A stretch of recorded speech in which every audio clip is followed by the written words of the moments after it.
हाँ जी। कितनी दिहाड़ी लगी है आपकी आज? दिहाड़ी आज मेरा लग गया है पूरा 150 का।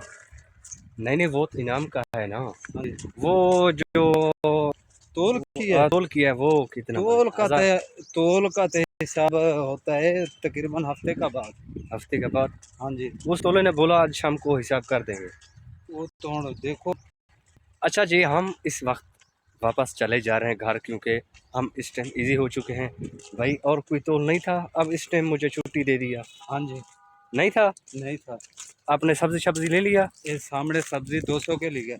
200 के? हाँ जी। तो अच्छा आध किलो प्याज के लिए। अच्छा जी, उसने बोला जो शामी मैं जा रहा हूँ, इनाम शिनाम के जो हिसाब किताब हैं वो सब मैं मरवा के सही बात है। सुबह तुम्हें पढ़ा दूंगा। सही है। ठीक है? ठीक। अभी तुम्हें भी मिल जाएंगे, हमें भी मिल जाएंगे। सही बात है। ठीक है ना? ठीक हो गया। अभी तो हमारा गुजारा चल रहा है। सही है। तो